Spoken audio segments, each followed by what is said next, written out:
पुंडलीकवरदा हरिविठ्ठल श्री ज्ञानदेव तुकाराम दत्तात्रेय जनार्दन स्वामी एकनाथ सद्गुरुनाथ महाराज की जय। माऊली ज्ञानेश्वर महाराज की जय। जगद्गुरु तुकाराम महाराज की जय। तपोमूर्ती संत गाडगे महाराज की जय। राष्ट्रसंत तुकडोजी महाराज की जय। ऋषिवर्य घुसरकर महाराज की जय। सब साधु संतन की जय। भारत माता की जय।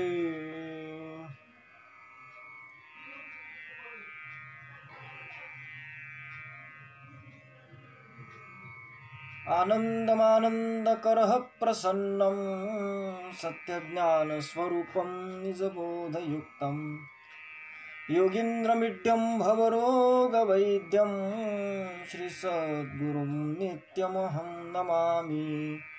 ज्ञानदेवं ज्ञानमूर्तिं साक्षात् प्रेमस्वरूपिणं नामदेवं दयामूर्तिं नाथं वन्दे पुनः पुनः।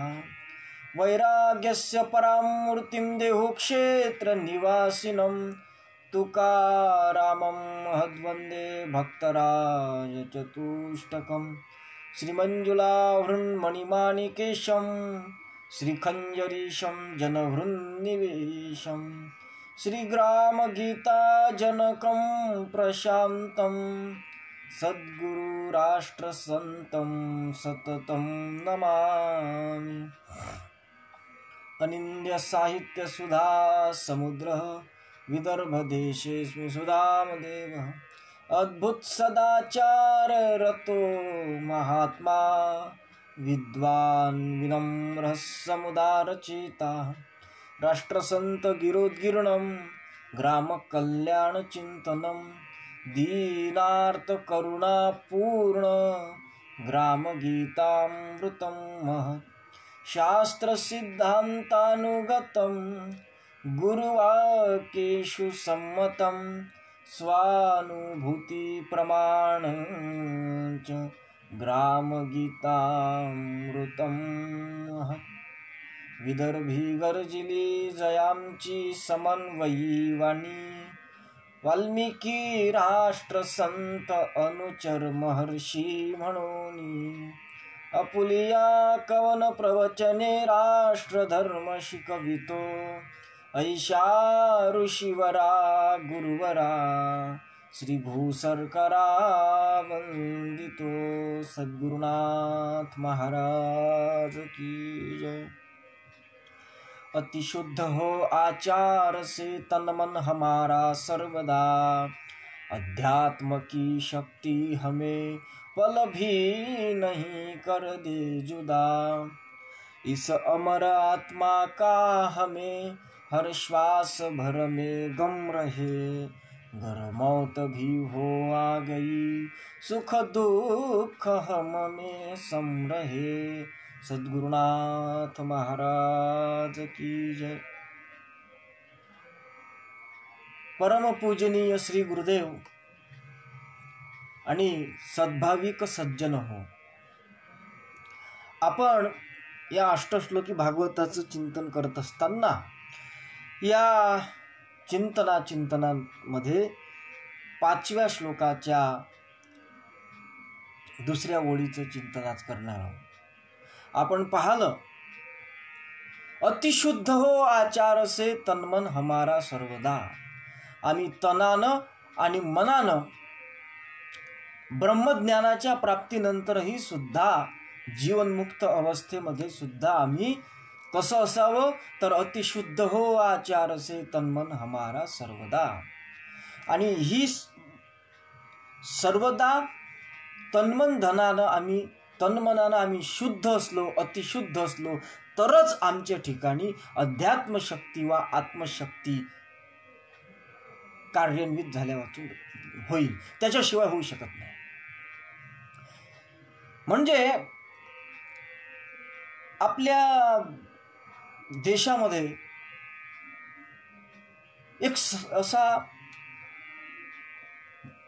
समज आहे, अशी एक म्हणण्याची प्रथा आहे की वाघिणीचं जर दूध आहे तर ते वाघिणीचं दूध ठेवण्याकरिता काय आहे, सोन्याचं भांड लागत असते आणि त्या सोन्याच्याच भांड्यात अर्थात सुवर्ण पात्रामध्येच ते वाघिणीचं दूध थांबते. अन्यथा ज्या भांड्यात ते वाघिणीचं दूध टाकलं ना त्या भांड्याला छिद्र पडून ते दूध सांडल्या वाचून राहत नसते, असा एक समज आहे.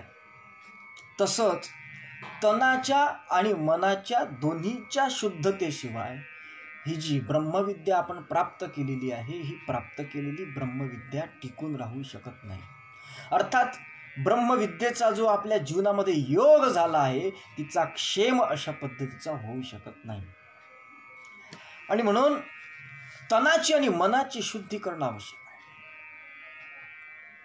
आपल्यामध्ये ज्या ज्या कोणत्या गोष्टी असतील, वाईट गोष्टी असतील, आपल्या मनामध्ये काही मलिनता असेल, तनावर काही मलिनता असेल तर ते काढून टाकल्याशिवाय ती आत्मशक्ती आपल्या ठिकाणी प्रगट होऊ शकत नाही, कितीही ब्रह्मज्ञान झालं तरी सुद्धा. आणि म्हणून तनु मनानं आम्ही शुद्ध असलो पाहिजे. कारण पहा, या ठिकाणी एक उदाहरण आलेलं आहे की बासरी आहे, त्या बासरीचे जे छिद्र आहेत त्या बासरीच्या छिद्रामध्ये जर कुठं काही मळ साचलेला असेल, कुठं कचरा साचलेला असेल तर तो कचरा साफ न केला तर त्या बासरीतून मधुर अशा पद्धतीचे स्वर बाहेर पडू शकत नाही. ज्याप्रमाणे साफ नसलेल्या बासरीतून ते स्वर प्रगट होत नाहीत, तसंच जे आपल्यावरती आवरण पडलेलं आहे, मलिनता जी आलेली आहे आपल्या मनावर, अंतःकरणावर आणि आपल्या शरीरावर, ती जोपर्यंत साफ होत नाही तोपर्यंत तुम्हाला खऱ्या अर्थानं ब्रह्मज्ञान प्राप्त जरी झालं तरी आत्मशक्तीचा अनुभव तुम्हाला घेता येणार नाही, अध्यात्मशक्तीची अनुभूती तुमच्या जीवनामध्ये येणार. आणि म्हणून विचार जर केला तर जीव हा मुळात ब्रह्मस्वरूप आहे. जीव हा ईश्वराचा अंश आहे. ममैव अंशो जीवलोकी भगवान कृष्णाने सांगितलं. अर्थात जीव अवघे देव वृथा नागवी संदेह, जगद्गुरु तुकाराम महाराज म्हणतात. बस मैं और तू सब एक ही एकच आहे. परंतु काय झालं आहे की देहावर आणि मनावर जी किंवा जे देहाचं आणि मनाचं, इंद्रियादिकांचं किंवा आपल्या बुद्धीचं जे त्याच्यावरती एक जडतेचं आवरण पडलेलं आहे, त्या पडलेल्या मलिन आवरणामुळे ती जी देवत्वाची ज्योत आहे ती झाकल्या गेली आहे. विश्वव्यापी माया तिने झाकुळली छाया, अशा पद्धतीची अवस्था ती झालेली आहे. अर्थात एखादा लग्न झाल्यानंतर त्याची पत्नी त्याच्यावरती जसा अधिकार गाजवते तसा या देह मनाधिक मायेनं त्याच्यावरती आपला अधिकार गाजवलेला आहे आणि तिला त्यावरती आवरण टाकलेलं आहे. विश्वव्यापी माया, किंवा महाराजांच्या ग्रामगीतेच्या भाषेत बोलायचं झालं तर देवत्वाची ज्योत दीप्तिमान परी आवरण पडले मलिन, आणि त्या मलिन आवरणामुळे आपल्याला जीवत्व प्राप्त झालं आहे. अर्थात आपल्या तनाची आणि मनाची जी उपाधी आहे ही आचारानं आणि विचारानं अतिशुद्ध जर ठेवली तरच आपल्याला आत्मदर्शन झाल्या वाचून राहणार नाही. परंतु ती जर मलिनता तशीच राहिली तर बद्ध जे जीव आहेत त्यांना जसं शरीर मनाधिकाचं आणि दुःख भोगावं लागतं तसं आपल्याला सुद्धा भोगावं लागेल. ती शक्ती जी अध्यात्माची प्राप्त करून घ्यायची आहे ती प्राप्त करून घेण्याकरिता तन मनाची शुद्धी आवश्यक आहे. आणि ती प्राप्त केल्यानंतरही सुद्धा जर आपण शरीराची शुद्धी ठेवली नाही तर आपल्या शरीराला काहीतरी व्याधी जळेल, आणि शरीराला जर आपल्या व्याधी जळली तर बद्ध जीवांना ज्या पद्धतीनं शारीरिक दुःख भोगावं लागतं तसं दुःख आपल्याला भोगावं लागणारच आहे. कारण आपण त्याशी तिकडे तादात्म्य झालो नाही आणि देहाचा मलिनता आणि त्या देहाचं तादात्म्य आपलं सुटलं नाही आहे. आणि मनाच्याही ठिकाणी जर मळ असेल तर मनाची मलिनता असल्यावरही सुद्धा आपल्याला अध्यात्म शक्तीची प्राप्ती करून घेता येत नाही. म्हणून जगद्गुरु तुकाराम महाराजांसारखे संत सुद्धा म्हणतात की नको जाऊ देऊ भंगा, गात्रे माझी पांडुरंगा. त्यांना कुठं देहाची आसक्ती होती म्हणून नाही, तर हा देह जो आहे हा देहही सुद्धा या शरीराशी नाही, अपवित्र शरीराशी असं जरी म्हटलं असलं तरी सुद्धा येण्याचे शरीरे याच शरीराच्या माध्यमातून येरझार संपू शकते. खऱ्या अर्थानं आपल्याला याच शरीराच्या माध्यमातून आपल्या जीवनामध्ये नर करणी करे तो नर का नारायण होय असं होत आहे. करणी करता विवेके पूर्ण नरची होय नारायण. ही अवस्था याच शरीरात प्राप्त करता येते. म्हणून या शरीराचं सुद्धा ती प्राप्त करण्याकरिता हे शरीर साधन असल्यामुळे या शरीराची सुद्धा थोडी निगा राखणं, स्वच्छता राखणं कर्तव्य आहे. आणि म्हणून तनाची शुद्धी आणि मनाची शुद्धी करणं अत्यंत आवश्यक आहे. त्याच्याशिवाय अध्यात्म शक्तीचा आविष्कार आपल्या ठिकाणी दिसू शकत नाही. जसं विजेची जी तार आहे, जे उपकरण आहे, ते उपकरण जर व्यवस्थित नसले, त्याचं माध्यम जर व्यवस्थित नसलं तर त्याच्यामधून विद्युत शक्ती जी आहे ती विद्युत शक्ती तिथपर्यंत पोहोचू शकत नाही. म्हणून आधी ती जी एक त्याचं जे माध्यम आहे विद्युत शक्तीचं, ते माध्यम आधी व्यवस्थित असलं पाहिजे. तसं आपलं शरीर आणि मन हे जे अध्यात्म शक्ती प्राप्त करून घेण्याचं साधन आहे ना, हे आधी शुद्ध स्वरूपातलं असलं पाहिजे. म्हणून अति शुद्ध हो आचार से तन मन हमारा सर्वदा. आणि म्हणून मग अध्यात्म की शक्ती हमें पल भी नहीं कर दे जिला. कारण परमात्म तत्व त्याचं जे अनंत सामर्थ्य आहे, त्याची जी परमात्म्याची सत्ता आहे, ती सामान्य रूपानं सर्वत्र व्याप्त आहे. आपणची झाला चराचर उरला भरोनी महिवर अणु रेणू तुनी करशी संचार विश्व नाटक नटावया. आपणची मंदिर मूर्ती पुजारी, आपणची पुष्टी होऊन पूजा करी, देवरूपी आपणची पावेंतरी भक्त. हे सगळ्या ठिकाणी एकच तत्व व्याप्त, एकची तत्व चैतन्य घन सागरी बर्फ तुकड्या समान.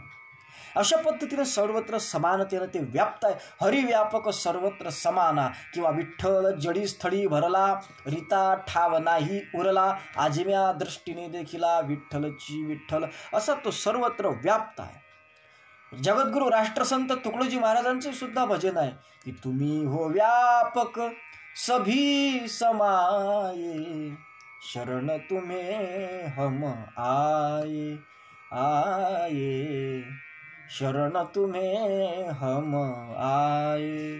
महाराज म्हणतात तुम्ही सर्वत्र समान व्याप्त आहे. समोहम सर्वभूतेषु द्वेषोस्ति न च मे प्रियः. श्रीमद भगवद्गीता सुद्धा सांगते की सर्वत्र समानतेनं ते तत्व व्याप्त आहे. परंतु सर्वत्र समानतेनं व्याप्त असलेलं जे तत्व आहे ते सामान्यत्वानं जे आहे त्याचं प्रागट्यकरण आपल्याला करणं आवश्यक असते. एक ओवी तुमच्या समोर ठेवू शकतो ग्रामगीतेतली. म्हणून जीवात सामर्थ्य अनंत. लक्षात घ्या, म्हणून जीवात सामर्थ्य अनंत, पण ते अभ्यासे प्रगटे निवांत न लगे कोणासही. त्या अध्यात्म शक्तीचं जे सामर्थ्य आहे ते इतकं सामर्थ्य आहे की त्याचा अंत कोणी लावू शकत नाही. वा त्याचं इतका तो आहे अशा पद्धतीचं सांगू शकत नाही, इतकं सामर्थ्य असं सांगू शकत नाही. परंतु ते जी असामान्यत्वानं असते. उदाहरण सांगतो, आग पेटीची जी आग डब्बीतली जी काडी आहे, जिला कोणी अंगाडब्बी म्हणते, कोणी माचीस म्हणते, कोणी अंगार डब्बी म्हणते, त्याच्यामधली जी माचीसची काडी आहे त्या माचीसच्या काडीला जो गूल आहे, त्याला तुमच्याकडे काय म्हणतात मला निश्चित सांगतात ना, पण ती जी कांडी आहे तिचं जे तो जो गूल आहे त्याच्यामध्ये अग्नी सामावलेला आहे, पण तो सामान्य रूपाने आहे. तुम्ही ती काडी खिशात जरी वागवली तरी तुम्हाला त्याच्यापासून कुठल्याही प्रकारची इजा होणार नाही. परंतु त्या आग पेटीच्या काडीच्या गुलामध्ये व्याप्त असलेली जी अग्नी आहे, ती अग्नी जोपर्यंत विशेष रूपानं प्रगट होत नाही ना सज्जन हो, तोपर्यंत त्या अग्नीच्या माध्यमातून आपण साधक बाधक व्यवहार अशा पद्धतीचे करू शकत नाही. म्हणून ती प्रगट होणं आवश्यक आहे. ज्या वेळेस ती अग्नी प्रगटित होते त्यावेळेस तिच्यापासून साधक व्यवहारही होतो आणि बाधक व्यवहारही होत असतो. उदाहरणार्थ साधक व्यवहार काय, एखाद्याला त्या अग्नीवर चहा शिजवायचा असेल तर त्याचा चहा शिजत असतो, एखाद्याला त्याच्यावरती स्वयंपाक करायचा असेल तर स्वयंपाक करू शकतो, एखाद्याला त्याच्यावरती काय आंघोळीचं पाणी गरम करायचं असेल ते करू शकतो, त्याच्यावरती काय काय अन्नपदार्थ शिजवायचे असतील ते शिजवू शकतो. नव्हे हे तर साधक व्यवहार झाले. एखाद्याला बाधक व्यवहार जरी करायचा असेल, नाम करू नये ते करण्याची इच्छा जर होत असेल त्या अग्नीच्या माध्यमातून, अर्थात ती जी अग्नी आहे त्या अग्नीच्या माध्यमातून जर स्वतःची पुण्यतिथी अगदी पुढच्या वर्षीच्या पंचांगामध्ये छापून यावी असं जर वाटत असेल, कॅलेंडरवरती पुण्यतिथी छापून यावी असं वाटत असेल, तर त्या पद्धतीचा व्यवहार सुद्धा त्या प्रगट झालेल्या अग्नीच्या माध्यमातून बाधक व्यवहार सुद्धा ती व्यक्ती करू शकते. अर्थात सामान्य रूपानं जी अग्नी सर्वत्र व्याप्त आहे ती अग्नी विशेष रूपानं प्रगट झाल्याच्या नंतर त्या अग्नीच्या माध्यमातून साधक बाधक व्यवहार हा घडू शकत असतो. तसं ही जी आत्मशक्ती आहे, महाराजांनी या ठिकाणी असं म्हटलं की अभ्यासे प्रगटे निवांत, अभ्यासे जन्मे असं नाही म्हटलं आहे. कारण जे तत्व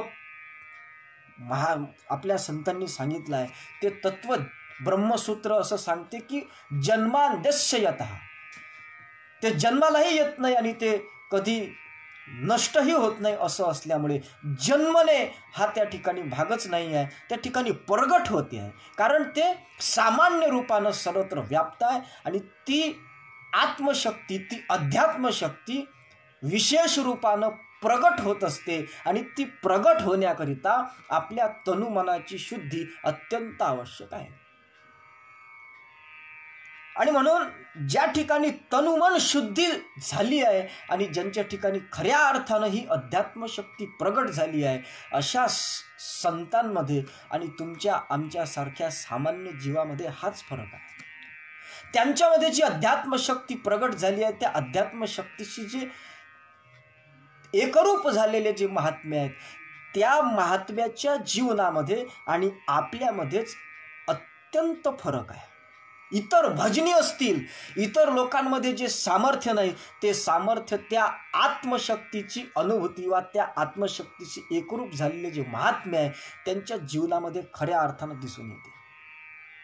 आपण जर पाहिलं तर पाहत तुम्ही त्यांचं सामर्थ्य, ज्यांच्या ठिकाणी अध्यात्म की शक्ती पलभी नाही कर दे जुदा ही ज्यांची अवस्था झाली त्या संतांमध्ये आणि तुमच्या आमच्यासारख्या सामान्य जीवामध्ये किती फरक आहे. किती भजनी असतील, किती लोक भजन करत असतील, त्या लोकांच्या भजनामध्ये आणि राष्ट्रसंत तुकडोजी महाराजांच्या भजनामध्ये जमीन आसमान इतका अंतर आहे. कारण आमचे गुरुजी सांगत असतात, आचार्य वेरुळकर गुरुजी नेहमी सांगतात, आमचे काय सांगतात की राष्ट्रसंत तुकडोजी महाराज जे संत ठरले ते राष्ट्रसंत तुकडोजी महाराज उत्कृष्ट खंजिरी वाजवत होते म्हणून संत ठरले नाही. राष्ट्रसंत तुकडोजी महाराज खादीचे कपडे घालत होते म्हणून संत ठरले नाहीत. राष्ट्रसंत तुकडोजी महाराज ग्रामगीता लिहिली म्हणून संत ठरले नाहीत. राष्ट्रसंत तुकडोजी महाराज चीनच्या बॉर्डरवर गेले म्हणून संत ठरले नाहीत.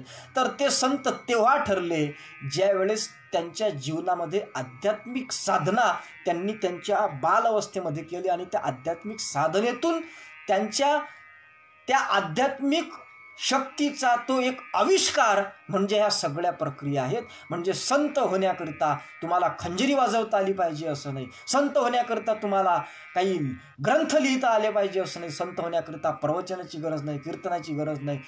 कशाचीच गरज नाही. संत होण्याकरिता जर कशाची गरज असेल तर त्या अध्यात्म शक्तीच्या प्रागट्य करण्याची गरज असते. आणि म्हणून त्यांच्यामध्ये जे सामर्थ्य आलं, ते सामर्थ्य जे आलं ते अध्यात्म शक्तीमुळे आलेलं आहे. अध्यात्म शक्ती म्हणजेच आत्मशक्ती. तुमचा आमचा परिणाम पडत नाही. त्या अध्यात्म शक्तीमुळेच राष्ट्रसंत तुकडोजी महाराज त्या पुरीच्या शंकराचार्यांवरती विजय मिळवू शकले होते. वाचाच जीवनयोगीचे खंड म्हणजे लक्षात येईल. राष्ट्रसंत तुकडोजी महाराज जे प्रत्येक ठिकाणी अजात शत्रुत्व त्यांच्या ठिकाणी आलं होतं, ते जर कशामुळे असं तर ते आलं होतं ते केवळ आणि केवळ अध्यात्म शक्तीच्या उदयामुळे. अध्यात्म शक्ती त्यांच्या ठिकाणी संचरत होती त्याच्यामुळे. आणि ती संचरत होती त्याचं कारणच हे होतं की ते जगद्गुरु राष्ट्रसंत तुकडोजी महाराज विदेही अवस्थेतून भानावर आल्यानंतरही सुद्धा आणि विदेही अवस्थेमध्ये सुद्धा सर्वच अवस्थेमध्ये अतिशुद्ध हो आचार से तन्मन हमारा सर्वदा या सूत्रात बसत होते. म्हणून काय सामर्थ्य होतं राष्ट्रसंत तुकडोजी महाराजांचं. अहो नास्तिक लोक सोडून द्या, अहो चोरावर सुद्धा आमच्या तुकडोजी महाराजांच्या भजनाचा परिणाम होते. वाचा जीवनयोगीचे खंड म्हणजे लक्षात येईल. गुंडांच्या समोर केलेलं भजन गुंडांच्यावरती परिवर्तन घडून आलं आणि तेच गुंड राष्ट्रसंतांचे साथीदार म्हणून राहायला लागले. किती मोठं सामर्थ्य आहे. आम्ही भजन करतो पण आमचं भजन आमच्या घरातले लोक ऐकत नाही. आणि राष्ट्रसंत तुकडोजी महाराजांचं भजन ज्या वेळेस म्हटलं जातं त्यावेळेस विदेशातले लोक सुद्धा वन्स मोर अशा पद्धतीचं म्हटलं जातं. आणि म्हणून राष्ट्रसंत तुकडोजी महाराजांच्या ठिकाणी जे सामर्थ्य होतं ते सामर्थ्य जे प्रगट झालं होतं ते या अध्यात्म शक्तीमुळे झालं होतं. सज्जन, मी तो प्रसंग कुठं वाचला आहेत की ऐकला आहेत मला निश्चित सांगता येणार नाही, परंतु मी ऐकलं होतं की अमरावतीमध्ये भाऊसाहेब पंजाबराव देशमुखांच्या अमृत महोत्सवाचा अशा पद्धतीचा काही कार्यक्रम होता. आणि निश्चित मला सांगता येणार, कदाचित याच्यामध्ये काही कमी जास्त पण होऊ शकतं, परंतु मला जे नेमकं सांगायचं आहे त्याच्याकडे तुम्ही लक्ष दिलं पाहिजे की त्या कार्यक्रमामध्ये पंडित नेहरू अधिक सर्व मंडळी होती. त्या ठिकाणी लोकांचा जो कल्लोळ माजला होता अखंड, त्या ठिकाणी लोक चर्चासत्र त्यांनी सुरू केलं होतं त्या सभेमध्ये. आणि कल्लोळ सगळ्या जिकडे तिकडे कल्ला जिकडे तिकडे खळबळ माजलेली होती लोकांत. आता पंतप्रधान आले आणि तुकडोजी महाराज यायचे होते. त्यावेळेस पंडित जवाहरलाल नेहरूंनी त्यांना सांगितलं, अरे शांत रहा माईकवरून सांगितलं. शेवटी कोणी ऐकत नव्हतं. त्यावेळेस एक लोड त्यांनी असा फेकून मारणे लोकांच्या दिशेनं भिरकावण्याच्या पद्धतीचा प्रयत्न केला. तसा फोटोही त्यांचा प्रसिद्ध झाला होता असं मी कुठंतरी ऐकलं आहे. आणि मग त्या ठिकाणी त्यांना लोक आवरले नाहीत. पंडित जवाहरलाल नेहरूंना नाहीच जमलं ते. परंतु त्याच ठिकाणी इतके प्रयत्न करून पंडित नेहरूंना जे जमलं नाही, राष्ट्रसंत तुकडोजी महाराज फक्त तिथं आलेत आणि आल्यावरती लोकांकडे पाहिलं आणि सांगितलं शांत रहा आणि सर्वांना सांगितलं की आपल्या आजूबाजूच्या मंडळीचा हात धरा आणि शांत उभे राहा. स्तब्ध लोक स्थिर झाले. लोकांचं बोलणं बंद. लोकांनी एकामेकाचे हात पकडले. लोक खाली बसले. बसा म्हटलेत. लोक खाली बसले. तिथं जी पोलीस मंडळी होती जी त्यांच्यावरती नियंत्रण अशा पद्धतीचे ठेवण्यासाठी होती, त्या सर्व लोकांना महाराजांनी सांगितलं, पोलीस मंडळीला आता तुमचे सुद्धा काम झालेलं आहे, तुम्ही सुद्धा खाली बसा अशा पद्धतीचं म्हटल्याबरोबर लगेच पोलीसही खाली बसले. आणि एवढा मोठा जनसमुदाय हू की चू सगळ्या लोकांचा आवाज बंद, बिलकुल सायलेंट. कशाचा परिणाम आहे हा परिणाम, हा जो प्रभाव पडला, हा प्रभाव आहे अध्यात्म शक्तीच्या आविष्काराचा. आणि म्हणून ती शक्ती आमच्यापासून पलभरही सुद्धा दूर जाऊ नये. पण आज शोकांतिका वाटते की या गुरुदेव सेवा मंडळाकडे पाहत असताना आमची परिस्थिती अशी झाली आहे, अध्यात्म की शक्ती हमें पल भी नहीं कर दे फिदा, अशी परिस्थिती आमची झाली आहे. म्हणून आमचे गुरुजी एका प्रवचनामध्ये बोलले होते. या रामकृष्णरी मंदिरामध्ये एकादशीच्या निमित्तानं त्यांची काही प्रवचनं जवळजवळ 17-18 वर्ष त्यांची प्रवचनं त्या रामकृष्णरी मंदिरामध्ये आषाढी एकादशीच्या निमित्तानं होत असत. त्या ठिकाणी त्यांनी एक वेळ बोलले होते की गुरुदेव सेवा मंडळामध्ये आध्यात्मिक दारिद्र्य निर्माण झालाय. आणि गोष्ट खरी आहे, करून पाहत तुम्ही चिंतन. आज अशा कितीतरी ओव्या आहेत ग्रामगीतेतल्या, कितीतरी महाराजांच्या साहित्यातल्या कितीतरी भाग आहे की त्याच्या बाबतीत जर तुम्ही गुरुदेव सेवा मंडळातल्या मोठ्या लोकांना विचारा तर ते आपल्याला त्याच्याशी काही गरज नाही किंवा त्याची आता गरज नाही अशा पद्धतीची उत्तर देऊन मोकळे होतात, परंतु ते सांगूच शकत नाही.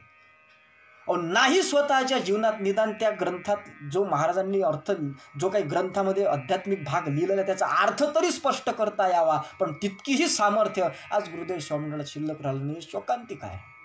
वास्तविक पाहता राष्ट्रसंतांचं साहित्य हे अध्यात्मप्रवण साहित्य आहे.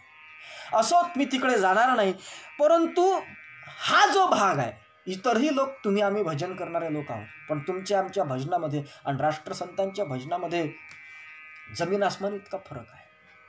मी कुठेतरी वाचलं होतं जीवनिकीमध्ये की महाराजांनी म्हटलंय की मी ज्या वेळेस भजन म्हणतोत ना, किंवा ज्यावेळेस महाराज भजन म्हणत असत ना, त्यावेळेस महाराजांच्या समोर ज्याचं भजन गात आहेत ते चित्र असं डोळ्यापुढे उभं राहत होतं आणि त्याच्याशी महाराज तद्रूप होत होते. ही अवस्था महाराजांची होती, पण आमची ती अवस्था नाही आहे. आमचं भजन कशा करताय? आमचं भजन जर एकादशीच्या दिवशी भजन असलं तर द्वादशीच्या दिवशी निमंत्रण जेवणाचं असावं त्याच्यासाठी भजन आहे. आमचे इथं भजन जर एकादशीचं नसेल तर त्या भजनामध्ये आम्हाला नाश्त्याची चहाची व्यवस्था हवी अशासाठी आमचं भजन आहे. पण राष्ट्रसंतांचं भजन कशा करता होतं हा महत्वाचा भाग आहे. आणि म्हणून राष्ट्रसंतांच्या भजनाची जी भजन सिद्धी आहे, जाण त्रिशुद्धी तल्लीनता असं जे एकनाथी भागवतामध्ये एकनाथ महाराजांनी म्हटलं आहे, ती अवस्था खऱ्या अर्थानं राष्ट्रसंतांच्या भजनाची होती. आणि ती भजनाची अवस्थाही जी निर्माण झाली ती या अध्यात्म शक्तीमुळे झाली.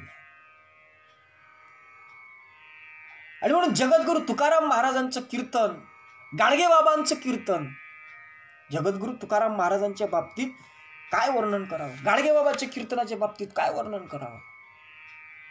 या लोकांचे जे कीर्तन होते, या लोकांचे जे प्रवचन होते, या लोकांनी केलेले जे भजन होते, ते भजन कोण्या अवस्थेतले होते हा महत्वाचा भाग आहे.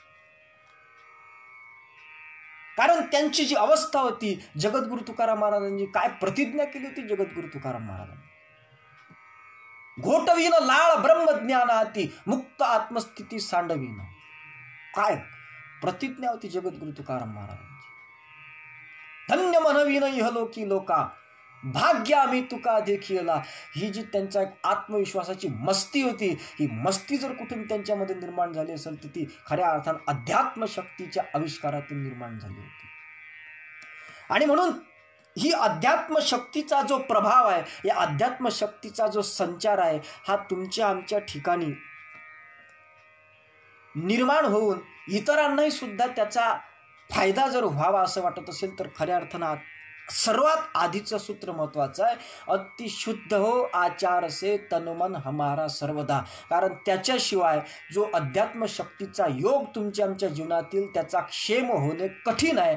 म्हणून सर्वात आधी त्याच्या ठिकाणी अतिशुद्धता तनमन धनाच्या दृष्टीनं असली पाहिजे. आणि म्हणून आमचे जे संत आहेत, हे संत खऱ्या अर्थानं ग्रामगीतेचं असं मत आहे की हे संत शक्तीचा एक सागर आहे. मी विवेक सिंधूचं थोडंसं वाचन करत असताना त्याच्यामध्ये काही शक्त्या आल्या आहेत, क्रियाशक्ती, अशा काही द्रव्य शक्ती, अशा शक्ती आल्या. ह्या ज्या सगळ्या शक्त्या आहेत, 2-3 प्रकारच्या शक्ती त्याच्यामध्ये आल्या आहेत. ग्रामगीतेमध्ये सुद्धा काही शक्त्यांचं वर्णन केलं आहे महाराजांनी. त्या शक्त्या संतांच्या ठिकाणी वास करतात असं म्हटलं आहे. अर्थात आत्मशक्ती, कर्मशक्ती, ज्ञानशक्ती, प्रेमशक्ती, ज्याला 4 शक्त्या, आणि सात्विक कला आणि प्रमाण शक्ती वास करी संता ठाई. संतांच्या ठिकाणी या शक्त्या वास करत असतात. अर्थात या सगळ्या शक्त्यांचे सागर आमचे सगळे जे संत आहेत ना, ते कोण्याही पंथाचे असो, कोण्याही धर्माचे असो, कोण्याही संप्रदायाचे असो, ते सर्वच्या सर्व संत वेगळे वेगळे जरी दिसत असले तरी सुद्धा केंद्रबिंदू एकच आहे त्यांचा. त्याच्यामुळे त्यांच्या ठिकाणी या सर्व शक्त्यांचा सागर भरलेला आहे. नवे नवे या सर्व शक्तीचा आविष्कार म्हणजे संत आहेत. आणि ते जे संत आहेत ना, ते संत अध्यात्म शक्ती जी आहे ती क्षणभरासाठी सुद्धा त्यांच्यापासून अलग होत नाही. आणि म्हणूनच त्यांना खऱ्या अर्थानं आम्ही संत जे म्हणतो आहोत ना, ते त्याच कारणानं, कारण त्यांच्यापासून जी सत्य तत्व आहे ते कधीच त्यांच्यापासून त्या सत्य तत्वाचा जो एक अनुभव आहे तो क्षणभरासाठी सुद्धा ढिल्ला होत नाही. आणि म्हणून त्या अध्यात्म शक्तीची जे एकरूप झालेले आहेत तेच संत ठरत असतात. आणि जे त्याच्यापासून विभक्त झालेले आहेत, एक गोष्ट लक्षात घ्या, ते संतांचे अवतार ठरू शकत नाही. जे वरून खाली जरी आले असले, संत होता ती अवतीर्णे, संत अवतीर्ण, अव हा उपसर्ग लागलाय, अव म्हणजे खाली, अवतीर्ण होत असले तरी सुद्धा ते अध्यात्म शक्तीपासून कधी ढळलेले नसतात. परंतु जे तनुमनाची शुद्धी ठेवत नाही, जे कुठल्याही प्रकारचं शुद्धता ठेवत नाहीत, किंवा जे ब्रह्मज्ञानी पुरुष अशा पद्धतीचे आहेत असं म्हणतात, पण कुठल्याही प्रकारच्या अतिशुद्धतेचं ज्यांच्याकडे कवडीमोल इतकी किंमत राहत नाही, त्यांचं अवतार न ठरता त्यांचं खाली येणं हे अधपतन ठरत असते. आणि म्हणून महाराजांनी या ठिकाणी अतिशय मोलाचा एक इशारा दिला आहे की अतिशुद्ध हो आचार से तनमन हमारा सर्वदा. आणि मग अध्यात्म की शक्ती हमें पल भी नहीं कर दे जुदा. हा जो एक त्यांनी आत्मविश्वास दाखवलेला आहे, किंवा संतांच्या ठिकाणी ज्याला आपण शुद्ध सात्विक अहंकार म्हणू, जिथं त्यांनी शुद्ध सात्विक अहंकार धारण केला आहे, जसं ज्ञानेश्वर महाराज, त्यांचा जर विचार केला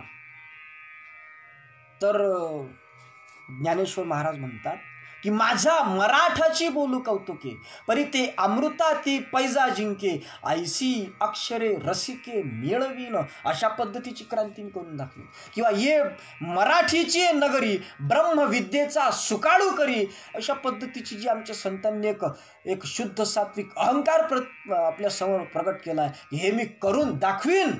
जगद्गुरु तुकाराम महाराजांनी धन्य म्हणावी न इह लोकी लोका, भाग्य आम्ही तुका देखिला, या पद्धतीचा जो आत्मविश्वास दाखवला आहे. किंवा राघवाची पदे हृदयी धरीन विश्व उद्धरीन हेळा मात्रे, अरे हेळा मात्रे का क्षणभरात दर्शन मात्रात आम्ही विश्वाचा उद्धार करून दाखवील, या राघवाची पावलं आमच्या हृदयाशी जोडून, हा जो आत्मविश्वास समर्थ रामदास स्वामींनी दाखवला असेल. किंवा त्याही पलीकडे जर गेलो आत्ताच्या काळामध्ये राष्ट्रसंत तुकडोजी महाराजांच्या दृष्टीने जर आपण विचार केला तर राष्ट्रसंतांचा प्रसिद्ध श्लोक आहे, तो श्लोक माहीत नसेल असा एक माणूस तुम्हाला सापडणार नाही, कि मैं शब्द की खैरात हूँ सब शब्द मेरे पास है, मुर्दे जगादू शब्द से होता शुभ का ह्रास है, मैं नहीं पहचानता नहीं मुंह देख कर बोलता, सत्य क्या असत क्या जान कर ही बात अपनी खोलता, हा मुर्दे जगादू शब्द से, हा जो आत्मविश्वास राष्ट्रसंत तुकडोजी महाराजांसारख्या संतांनी दाखवला, हा कशाच्या भरोशावर दाखवलाय तर सज्जन हो, हा सर्व जो गोष्टीतून महाराजांनी किंवा इतर संतांनी जो आपला शुद्ध सात्विक अहंकार प्रगट केला आहे ना, हा कोणत्याही प्रकारचा तामसी अहंकार नव्हता, तुमच्या आमच्यासारखा माझ्या तुमच्यासारखा अहंकार नव्हता, तर हा त्या ओजस्वी आत्मविश्वास जो हा त्यांचा आहे ना, हा त्या अध्यात्म शक्तीचा आविष्कार होता. आणि म्हणून त्यांच्यात ती अध्यात्म शक्ती उचंबळून वाहत होती, त्याचा तो परिणाम होता. आणि म्हणून अध्यात्म की शक्ती हमें पल भी नहीं कर दे जुदा, अशा पद्धतीचा जो त्यांच्या ठिकाणी एक शक्ती निर्माण झाली होती संतांच्या ठिकाणी, ती शक्ती तुमच्या आमच्याही ठिकाणी निर्माण व्हावी वा तुम्हा आम्हालाही प्राप्त व्हावी याच्याकरता, किंवा ती मिळालेली शक्ती अखंड स्वरूपानं तुमच्या ठिकाणी वास करावी, तुमच्या ठिकाणी अखंड ती शक्ती कायम टिकून राहावी, याच्याकरिता एक कोणता उपाय तुम्ही केला पाहिजे, त्या उपाय योजनेचं सुद्धा महाराजांनी या ठिकाणी उल्लेख केलेला आहे. ती उपाय योजना सांगण्याकरता महाराज म्हणतात की त्याच्याकरता इस अमर आत्मा का हमें हर श्वास भर में गम रहे, गर मौत भी हो आ गई सुख दुःख हमने सम रहे. अर्थात आमच्या जीवनामध्ये जीवन जगत असताना आमच्या प्रत्येक श्वासागणी, आमच्या ठिकाणी प्रत्येक श्वासागणिक त्या अध्यात्म शक्तीचा, आम्ही त्या अध्यात्म शक्तीचा एक आधार आमच्या जीवनाशी आहे, असं आमच्या ठिकाणी कुठंतरी एक आधार त्याला म्हणता येईल, किंवा कुठंतरी त्याला धीर अशा पद्धतीचं म्हणता येईल. एक धीर असला पाहिजे आमच्या ठिकाणी, एक कुठंतरी निर्भयता असली पाहिजे आमच्या ठिकाणी. कारण गम हा शब्द या ठिकाणी आलाय. जसं मी अभ्यासे प्रगटे निवांतचा अर्थ सांगितला, प्रगटे म्हटलाय, जन्मे नाही म्हटलं महाराजांनी. हा महत्वाचा भाग आहे. कारण जन्मत नसते ते तत्व, जन्मांदेस्यत असं वेदांत शास्त्र ज्याला म्हटलं जाते ना, तो वेदांत शास्त्र म्हणजे ब्रह्मसूत्र. त्या ब्रह्मसूत्रातलं हे दुसरं सूत्र आहे. तसं त्या शब्दाचा अर्थ जसा मी सांगितला, प्रगटे का म्हटलं महाराजांनी, प्रगटे का म्हटलं, निवांत. निवांत का म्हटलंय त्याला, कारण निवांत म्हणजे शांततेनं नाही, तर निवांत म्हणजे जे केवळ ब्रह्म आहे, त्या केवळ ब्रह्माला निवांत अशी असं म्हटलं जाते वेदांत शास्त्रामध्ये. अभ्यासे प्रगटे निवांत, त्या अवस्थेपर्यंत अभ्यासाच्या माध्यमातून आपण जाऊ शकतो, त्याला प्रगट करू शकतो आपल्या ठिकाणी. हा भाग आहे. असो त्याच पद्धतीनं या ठिकाणी गम असा शब्द आलाय.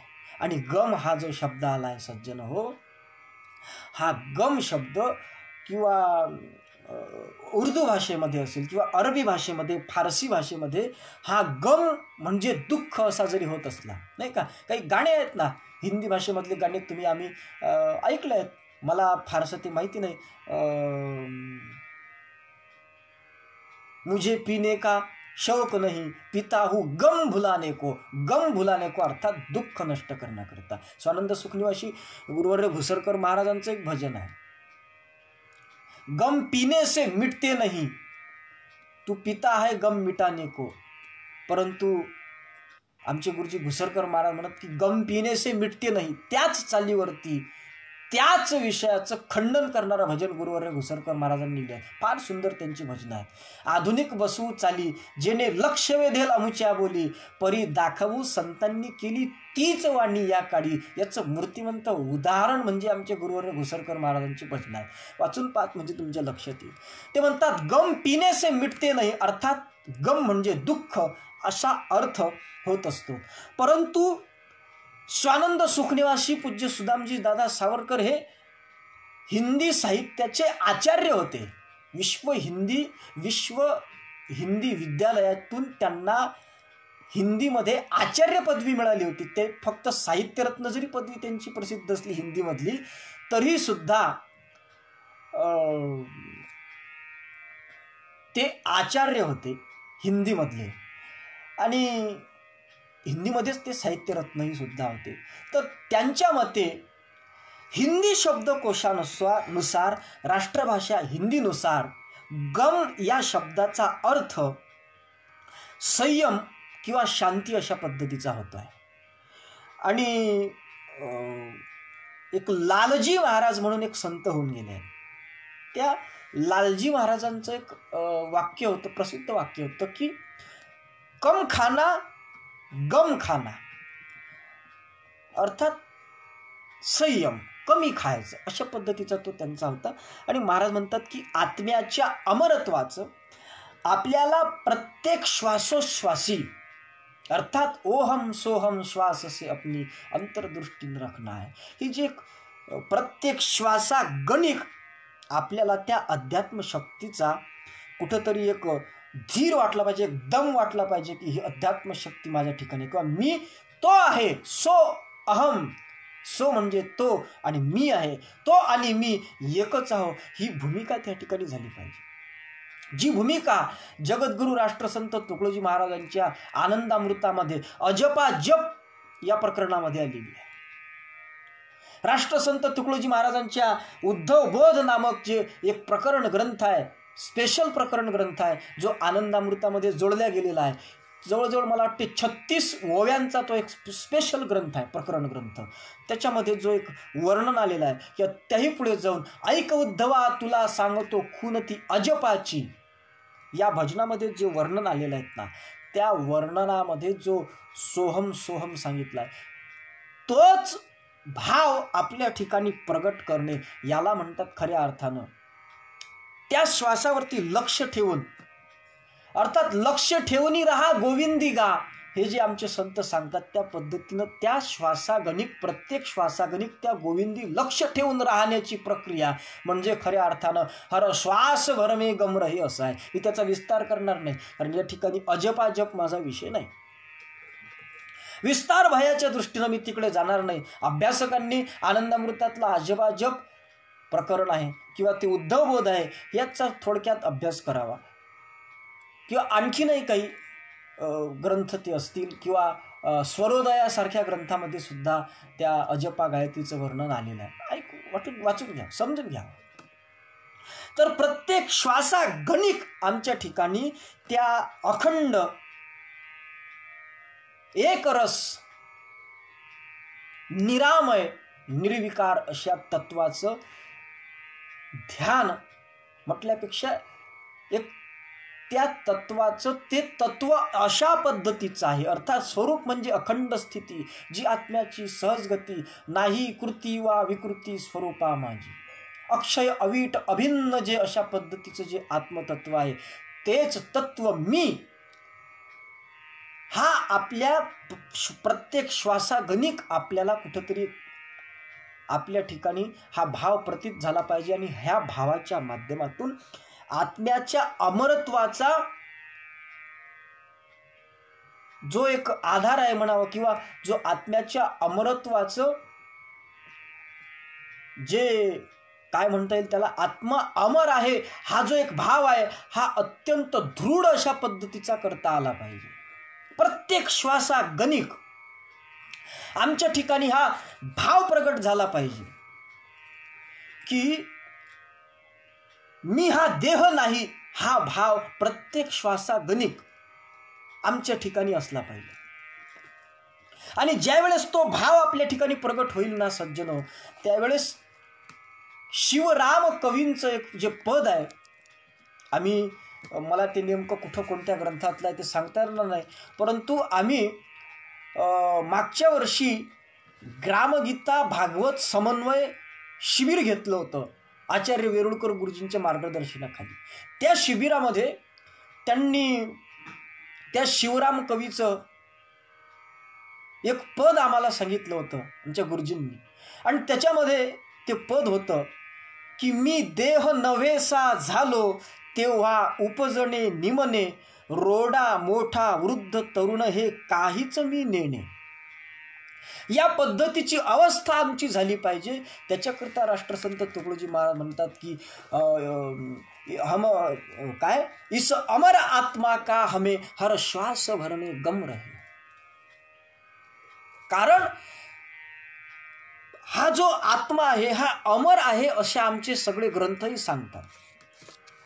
फार दूर कशाला जाता, श्रीमद भगवद्गीता सुद्धा सांगते की नैनं छिंदन्ति शस्त्राणि नैनं दहति पावकः न चैनं क्लेदयन्त्यापो न शोषयति मरुतः. अर्थात ज्ञानेश्वर महाराजांनी त्याचं फार सुंदर वर्णन केलं आहे की हा अनादि नित्य सिद्धू निरुपाधी विशुद्धू म्हणोनी शस्त्राधिकी छेदू न घडे यया, हा प्रलयोदके नापलवे अग्निदाहो न संभवे, येथ महाशोषू न प्रभवे मरुताचा अर्जुना हा नित्यो अचळू हा शाश्वतो सर्वत्र सदोदितो परिपूर्ण हा. अशा पद्धतीचा जो आत्मा आहे, जो कापल्या जात नाही शस्त्रानं, जो जाळल्या जात नाही अग्नीनं, असा जो आत्मा आहे, असा तो आणि मी आम्ही एकच आहोत. अर्थात देह मी हे सरे, कारण हे जे उपजणे निमने जन्मने वाढणे मोठा होणे अशा पद्धतीचे जे षड्विकार योग वासिष्ठामध्ये आले आहेत किंवा अनेक आमच्या आध्यात्मिक ग्रंथामध्ये सांगितलेले आहेत, पंचीकरणामध्ये सांगितले आहेत, जायते अस्ति वर्धते विपरीत अशा पद्धतीचे जे काही सांगितलेले आहेत. ग्रामगीतेच्या 22व्या अध्यायामध्ये सुद्धा त्याचं वर्णन आलेलं आहे की जन्मला, वाढला, मोठा झाला, अवस्था अनेक या देहाला, षड ऋतूंनी फळा फुला आला, जीर्ण झाला वृक्ष जैसा. या सगळ्या अवस्था ज्या आहेत, या सगळ्या गोष्टी ज्या आहेत त्या देहाच्या ठिकाणी आहेत, त्या आत्म्याच्या ठिकाणी नाहीत, माझ्या स्वरूपाच्या ठिकाणी नाही आहेत. माझं स्वरूप कसं आहे तर अक्षय अवीट अभिन्न जे स्वरूप म्हणजे अखंड स्थिती, जी आत्म्याची सहज गती, नाही कृती वा विकृती स्वरूपा माझी. अशा पद्धतीचे आम्ही आहोत. अशा पद्धतीचं प्रत्येक श्वासागणिक सहज भाव बनणे याला म्हणतात इस अमर आत्मा का हमें हर श्वास भर में गम रहे. गम म्हणजे दुःख नाही, तर गम म्हणजे कुठेतरी त्याचा एक आधार असला पाहिजे, त्याचा एक धीर असला पाहिजे. ही प्रतिज्ञाच एक प्रकारे राष्ट्रसंत तुकडोजी महाराजांनी केलेली आहे या ठिकाणी. आणि म्हणून तो आत्माच मी आहे ही धारणा इतकी दृढ बनली पाहिजे की जितकी सहज आपली धारणा झाली आहे की मी देह आहे, इतकी दृढ झाली पाहिजे. सहज. आमच्या गुरुजींनी मला एक स्वामी रामतीर्थांचं पुस्तक दिलं होतं वाचण्याकरता. फार सुंदर आहे. स्वामी रामतीर्थ समग्र दर्शन म्हणून. त्याच्यामध्ये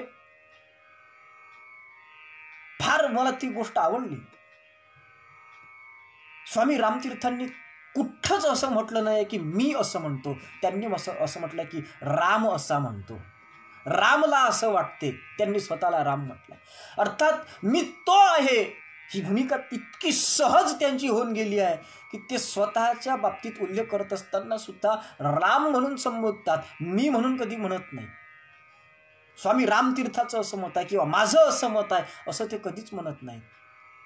इतकी सहज आमची ती अवस्था झाली पाहिजे या पद्धतीची एक हार्दिक इच्छा आमच्या राष्ट्रसंतांची. आणि तिलाच खऱ्या अर्थानं हर श्वास भर में गम रहे इस अमर आत्मा का हम अशा पद्धतीचं म्हणता येईल.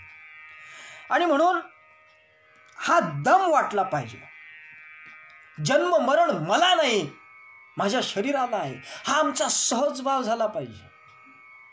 कारण शरीरशास्त्र जे आहे त्या शरीरशास्त्राचं असं मत आहे, कोणत्यातरी पुस्तकात वाचलं होतं कुठेतरी, की 7.5 वर्षामध्ये आपल्या देहाचा कण आणि कण बदलून जातो. पहा तुम्ही, आपल्या मनामध्ये, बुद्धीमध्ये, आपल्या सगळ्याच गोष्टीमध्ये आमूलाग्र अशा पद्धतीचा बदल घडून आलेला आपल्याला दिसत असतो. आपण स्वतःच चिंतन करा. लहानपणापासून आपण वाढलो, आपले अवयव आपल्यामध्ये कसा कसा बदल झाला, काय काय आपल्या शरीर रचनेमध्ये सुद्धा बदल घडून येत असतो. ह्या सगळ्या गोष्टी होत असतात. परंतु हे अवस्थांतर जे होत आहेत त्या अवस्था आमच्या ज्या बदलत आहेत त्या प्रत्येक बदलणाऱ्या अवस्थेला पाहणारा जो कोणी आहे तो मी आहे. त्या अवस्था मी नाही. किंवा या अवस्था ज्या शरीराला आहे ते शरीर मी नाही. तर या अवस्थांना पाहणारा जो द्रष्टा आहे, जो साक्षी आहे तो मी आहे. हा आमचा सहज भाव झाला पाहिजे. हे सांगण्याकरता राष्ट्रसंत तुकडोजी महाराज म्हणतात की इस अमर आत्मा का हमें हर श्वास भर में गम रहे. अर्थात जे परिवर्तन होते ते शरीराचं होते, माझं होत नाही. मी तीनही काळामध्ये सारखाच आहो, तीनही अवस्थामध्ये सारखाच आहो. सकाळच्या सामुदायिक ध्यानाच्या शंकराचार्यांच्या त्या श्लोकामध्ये आपण म्हणत असतो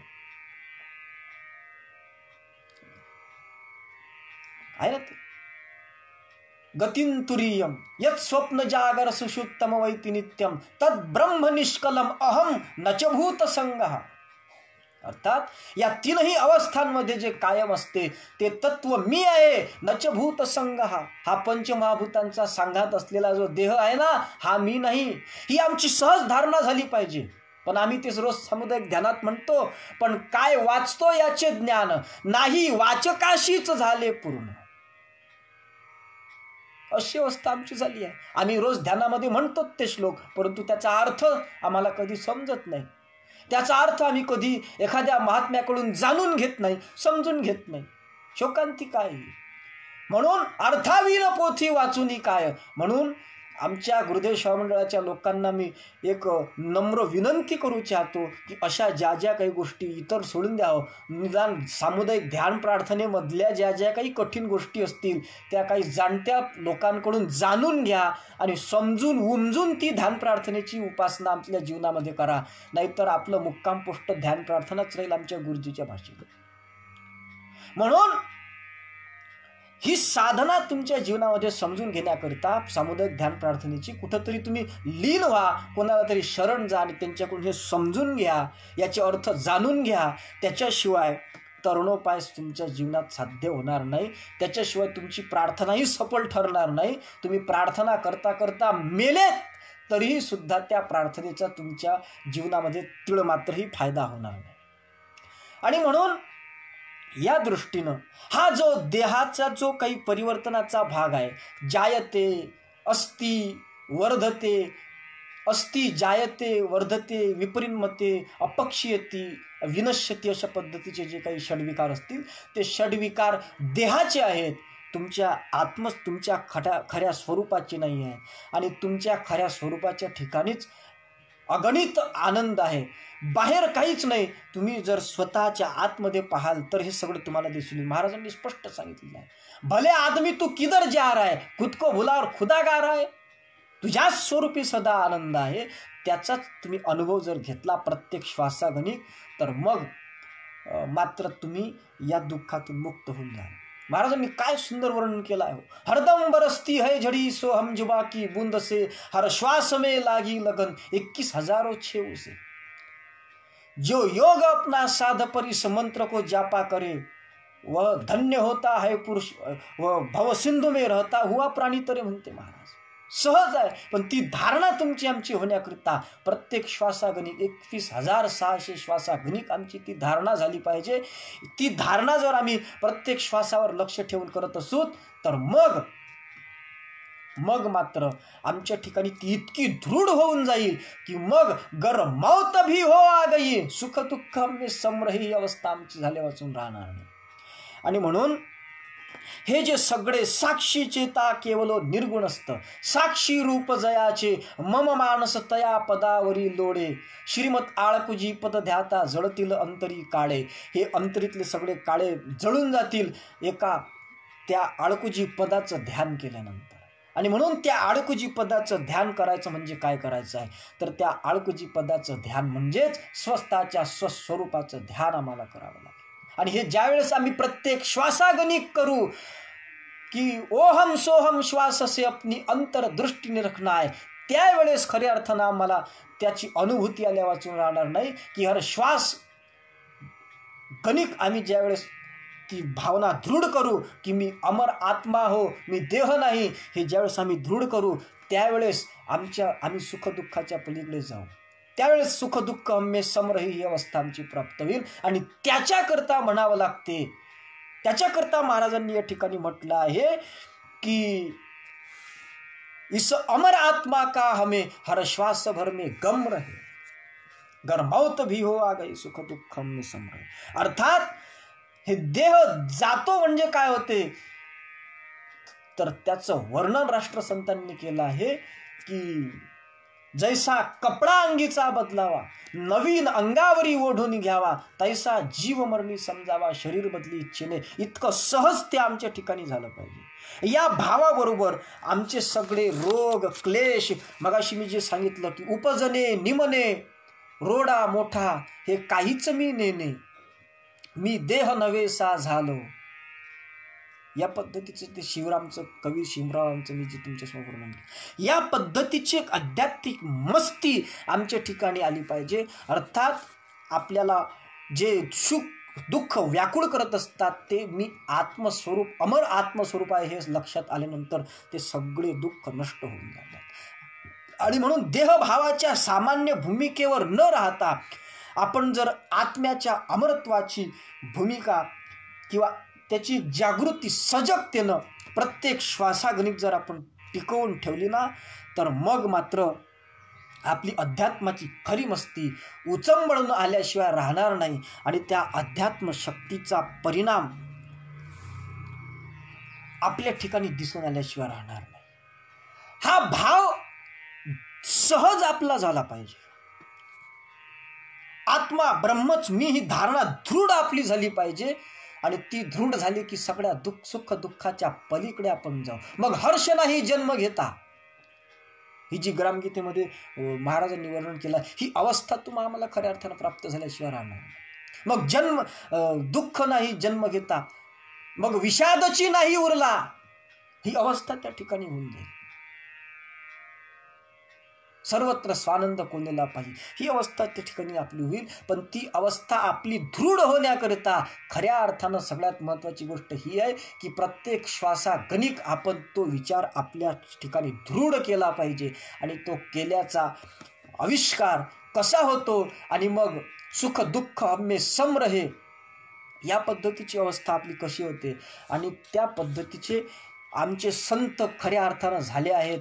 आणि ते संत मृत्युंजयी ठरले आहेत. ते कसे ठरलेत याचं सुद्धा चिंतन होणं अत्यंत महत्त्वाचं आहे, अत्यंत आवश्यक आहे. परंतु माझ्या या ठिकाणी वेळ संपलेली आहे, त्यामुळे मला आत्ता ते सांगता येणार नाही. ते मी सांगण्यासाठी निश्चित तुमच्यासमोर येईल, पण दुपारी 4 ते 5 या वेळेमध्ये येईल.